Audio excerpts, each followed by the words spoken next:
Everyone talks about freedom. Almost no one understands what it actually demands. Diogenes tried to show us the first step. Strength begins the moment a man learns to live with less. He owned nothing, yet carried a power kings could not touch. But Aristotle would cut deeper. How much less is enough? At what point does simplicity itself become a new kind of prison? Because you can throw away every possession and still be owned by the desire to look enlightened. You can reject the system and still hunger for its applause. That is the trap. A man breaks one chain, then forges another out of pride. We claim we want freedom, but most of us don't seek freedom at all. We seek comfort dressed up as freedom. We want to feel virtuous and still be rewarded for it. Aristotle saw this illusion long before psychology learned to describe it. He understood that every action bends toward a target, a purpose, a telos. And if you never define that purpose, you will never know where enough begins or ends. So you keep chasing, earning, upgrading, minimizing, always moving, never arriving. Your value becomes the distance between where you are and the next benchmark on the horizon. That's why Aristotle refused to give the world a formula for success. Instead, he offered something sharper, a way to judge. A compass to separate what serves your telos from what only distracts you. Without that compass, every dollar, every possession, every extra hour of work becomes just another chain on your back. So before you ask, how much is enough? Ask the only question that reveals the truth. Enough for what? You push harder than ever, earn more than your father ever did, yet the feeling doesn't change. You hit one milestone only to watch another appear. A bigger house, a sharper physique, a higher salary. You label it progress. But deep inside, you know the rhythm. It's a treadmill. Modern life didn't replace danger with safety. It replaced survival with comparison. You no longer hunt food, you hunt validation. The modern world has one silent rule. You must never feel satisfied. The system depends on your hunger. Not enough is the fuel that keeps the entire economy breathing. Every ad, every notification, every success story online whispers the same accusation.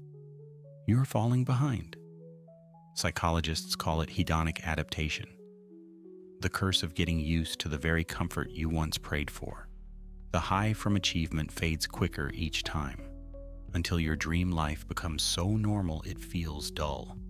That's why the next purchase, the next raise, the next milestone never lands the way you think it will. Aristotle would warn, this isn't just a cultural problem, it's a philosophical fracture. Because when more becomes your compass, you lose the ability to see your destination. Desire detaches from meaning. Wanting becomes automatic, empty. You can see the consequences everywhere. The man earning 6 figures who checks the market at 2 a.m. because peace terrifies him. The couple who travels endlessly because silence at home feels unbearable. The worker who cannot rest because rest feels like failure. Different stories, same disease, an undefined telos. When you don't know your purpose, the means become the end. You keep feeding the machine with pieces of yourself. Diogenes answered this sickness by owning nothing. Aristotle offered a cure that works even for those who live in the world. Don't abandon life. Reorder it. Place every desire, every possession, every goal under the authority of a single guiding purpose. Because if your goals don't serve your telos, they serve someone else's. And that is the quietest and most accepted form of slavery. If your mind runs on that kind of fuel, subscribe. Now let's return to Aristotle. He believed nothing in nature exists without purpose. A seed aims to become a tree. A tool aims to fulfill its function. And man, too, has a purpose, a telos. But unlike the seed or the tool, our telos isn't handed to us. It must be uncovered through reason. This is why Aristotle called our unique function the ergon of man, the activity of the soul guided by rational judgment. You weren't born just to exist.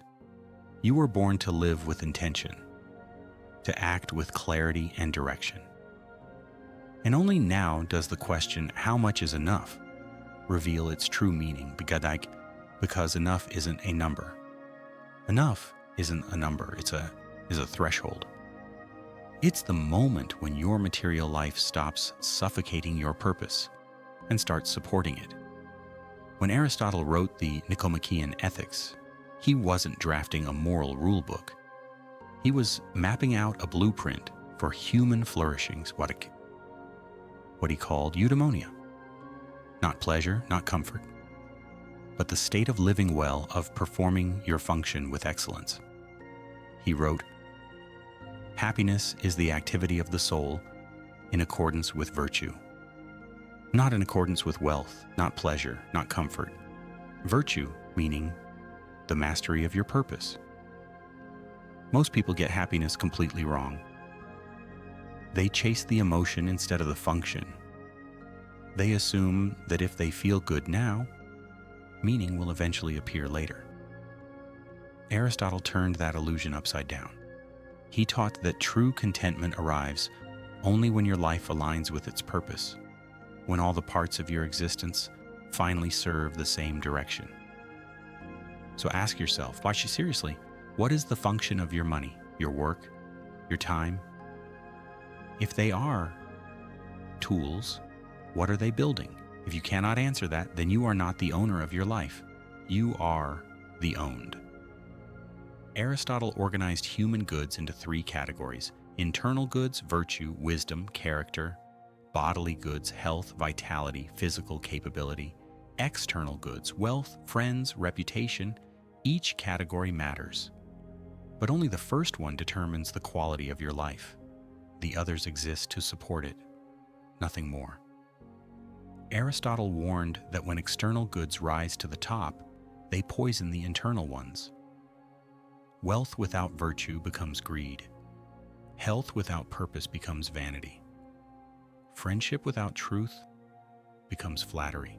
When the hierarchy collapses, a person forgets what good even means. This is why Aristotle never condemned money, possessions, or comfort. He condemned confusion.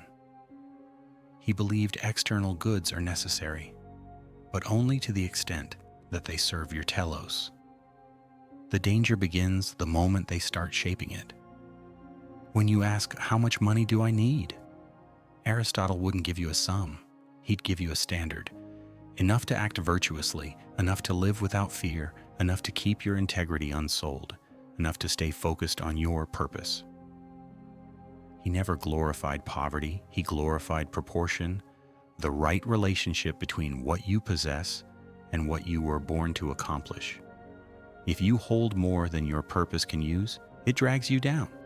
If you hold less than you need to act freely, it binds you. The goal isn't to abandon the world like Diogenes.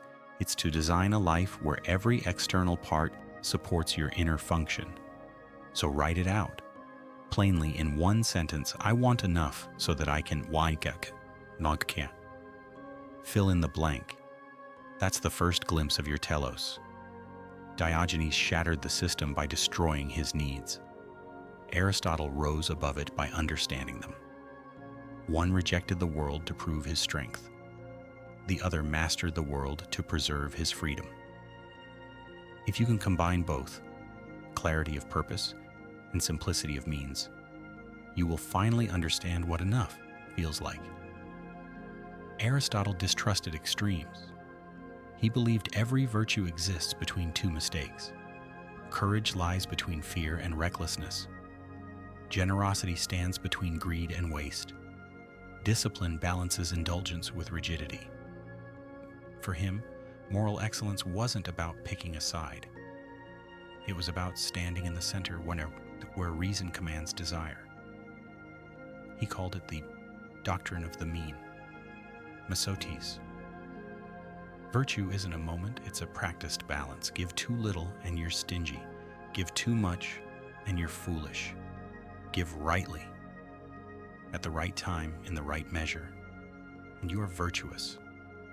That's the real secret of enough. Not a number, not a formula. A moving equilibrium shaped by your life, your context, your purpose. But Aristotle knew balance isn't natural. Human instinct drags us toward excess. More money, more comfort, more validation. So he offered us a compass, phronesis, practical wisdom. Practical wisdom is the eye that sees when enough has become too much. Phronesis is not theory, it's moral vision. It's the skill of recognizing the exact moment a desire ceases to serve you and starts to possess you. You build it by paying attention to life, not by memorizing formulas. A person with phronesis walks into a decision, a business move, a relationship choice, an ambition, and senses the thin line between enough and excess. You won't learn that line from a textbook. It is formed by observation, sweat-earned experience, and relentless self-honesty. Aristotle called phronesis the crown of the virtues because it governs them all. So how do you practice it? Slow down and run your choices through 5 simple checks. Aristotle's quiet method for staying centered. The telos check. Does this choice serve the purpose you wrote down? If not, you're feeding someone else's agenda. Every decision that ignores your telos builds a life you don't own. The consequence check. Will this strengthen my character or erode it? Profit that costs integrity is not gain, it's corrosion. The extremes check. Am I sliding toward deficiency or excess? Pride and fear are subtle pilots. The wise notice when they take the wheel. The context check. What is right for me right now? The mean shifts with role and season. A ruler's measure differs from a laborer's. A parent's duty differs from a young man's freedom. The reflection check. After the act, review it. Did it serve your telos or your vanity? Did it leave peace or noise? Reflection turns events into judgment. These aren't rigid rules. They are tools to keep reason in command. Each time you use them, you sharpen perception, the real muscle of freedom. Modern culture worships precision. Aristotle taught proportion. The world asks you to count success. Philosophy asks you to weigh it. So stop asking, do I have enough? Ask instead, am I in harmony with what I have? Harmony will shift with age, duty, and circumstance. But the method endures. Apply reason to desire. Apply reflection to correct excess. That is phronesis. And like every form of strength, it begins with small repetitions. Before every purchase, every commitment, every yes that steals time or energy, pause. Ask one of the 5 questions.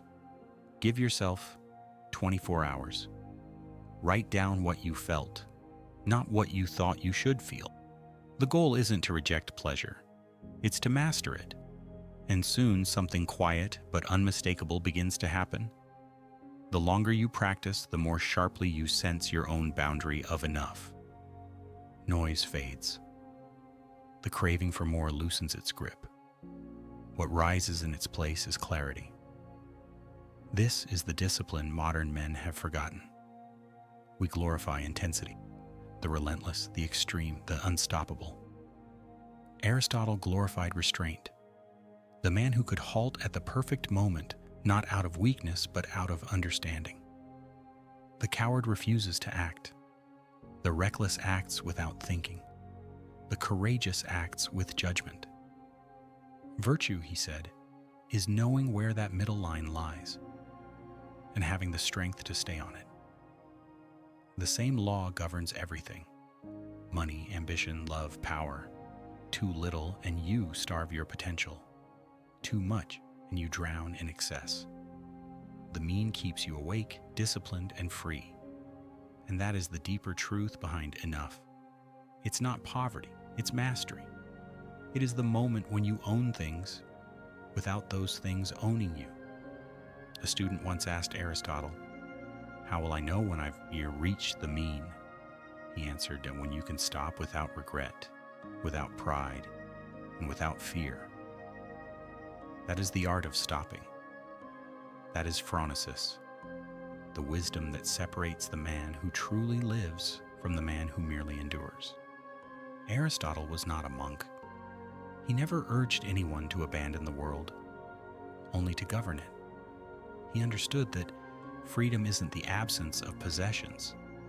It's the right relationship to them. You cannot live virtuously if you're starving, sick, or crushed by debt. You need resources, but only insofar as they serve your telos. In the Nicomachean Ethics, he recognized what modern minimalism often ignores. External goods matter. Wealth, health, friendship, reputation. These aren't vices. They are the raw materials of action. Without them, you cannot practice virtue. Without them, you become reactive, dependent, easily controlled. But Aristotle drew a sharp boundary. These goods are means, not ends. The value of anything depends entirely on the purpose it serves. The man who seeks money to act freely uses wealth as a tool. The man who seeks money to feel important becomes its servant. That's why Aristotle spoke of the band of sufficiency, the middle zone where you possess just enough to live freely and act wisely, not luxury, not poverty, sufficiency. So what does that look like now in a world engineered to keep you wanting more? What does enough mean in an age of excess? Think of it through 4 pillars, 4 external foundations that support your internal life. 1. Runway. You need a financial buffer, a margin of time where fear cannot command your decisions. For some, it's 6 months of expenses. For others, it's simply life without debt. The number is irrelevant. Freedom from panic is what matters. 2. Health. Aristotle called the body the servant of the soul. If the servant collapses, the soul loses its vehicle for action. Enough health means strength, clarity, and resilience, not perfection. Movement, rest, discipline. 3. Relationships. We are political animals, Aristotle wrote, meaning creatures of community. Friends, mentors, family. These make your reasoning sharper. They reflect your telos back to you. You don't need many, just a few who refuse to let you shrink. 4. Credibility. Your name, your craft, your integrity. Without these, your voice has no gravity. For Aristotle, reputation wasn't vanity, and it was influence. It allowed a man to participate in the polis and shape the world with virtue. Together, these 4 pillars create your external base. Enough is the point where each is stable enough that you can think, choose, and act without fear. Notice what's missing. Abundance, extravagance, accumulation. None of that defines enough. Enough is autonomy. Aristotle would caution, when wealth begins to buy distraction instead of independence, the boundary has been crossed. Money is good when it expands your ability to act according to reason. It turns toxic the moment it fuels comparison, insecurity, or dependence.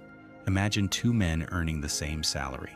One spends it on time to read, to think, to rest, to teach his son.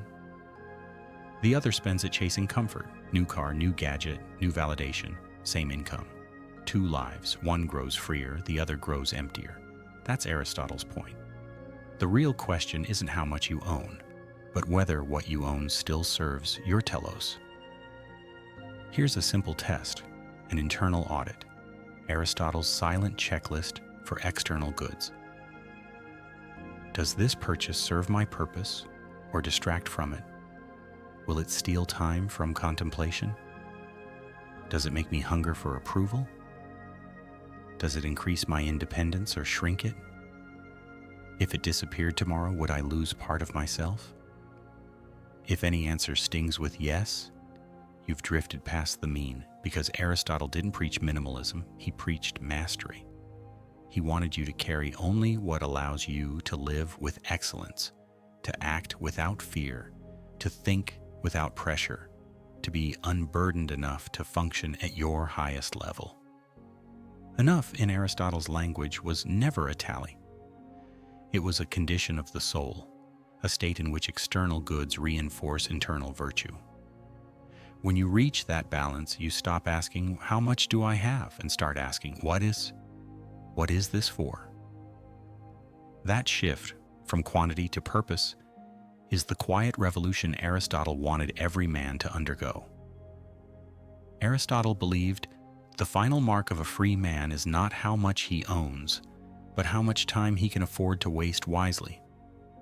He used a word nearly forgotten today, schola, leisure. But not the modern kind, not numbing, not escaping. Schola was sacred time. Time for reflection, study, contemplation.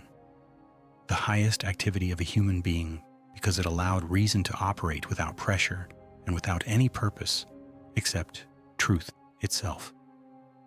The modern world has suffocated schola. We worship busyness, we reward exhaustion.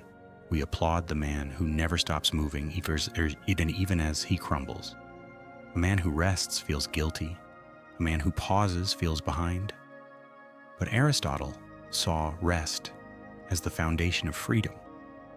Without time to think, you lose the capacity to judge. Without judgment, you lose phronesis. Without phronesis, even success collapses into chaos. He wrote that leisure is the basis of culture, because wisdom grows only in silence. The greatest thoughts, the noblest actions, the most virtuous decisions, they are born in stillness. So if you want to know whether you're free, don't check your bank account, check your calendar. Do you command your time, or does time command you? A wealthy man who cannot stop working is still a slave. A poor man who owns his mornings may be freer than a king. That's why schola is not laziness, it's discipline. The discipline to pause, to think, to ask what you're doing and why. Start small. Reserve 2 hours a week for thinking alone, no phone, no music. Just you, a notebook, and one question. Is my life serving my purpose? If you can't spare 2 hours for your own mind, you're not living. You're being managed. This is Aristotle's final test of enough. You know you've reached it when you can sit in silence without guilt, when you no longer feel the need to justify your stillness. When time for thought feels natural, not stolen. Money can buy pleasure, status, even temporary peace. But scholi, the time to be fully human, is something no marketplace can sell you. You have to protect it deliberately. Because when you own your time, you own your mind. And once you own your mind, no one can own you. So what does Aristotle leave us with? Not a formula for wealth, not a strategy for achievement, but a blueprint for freedom. Freedom in his world wasn't the absence of limits, it was the mastery of them.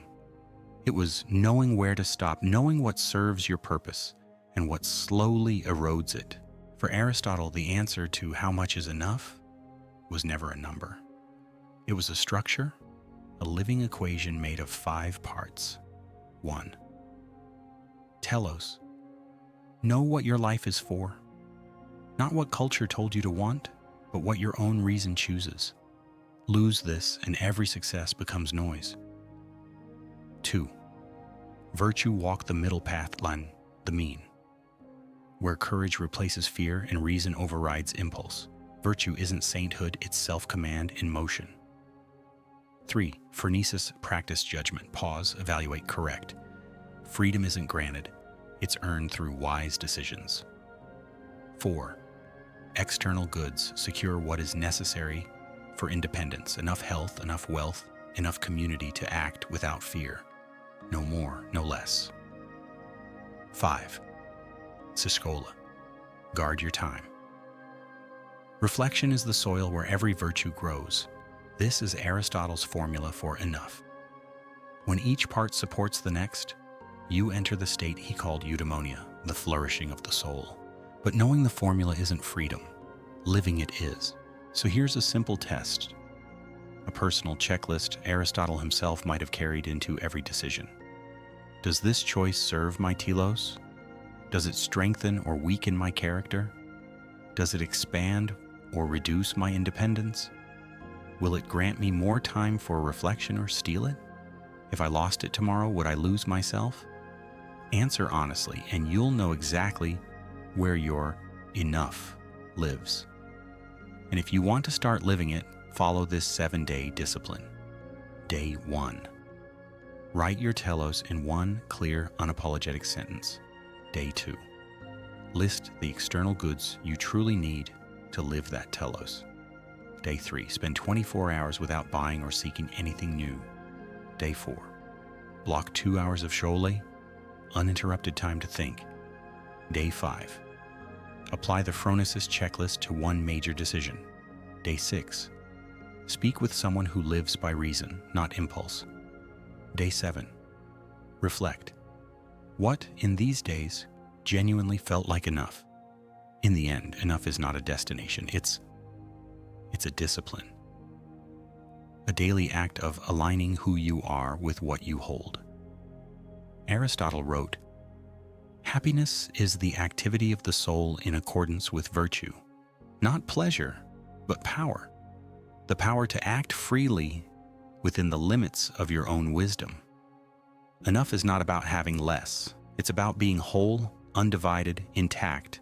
And once you reach that state, you realize you were never lacking, chichens. You were only distracted from yourself.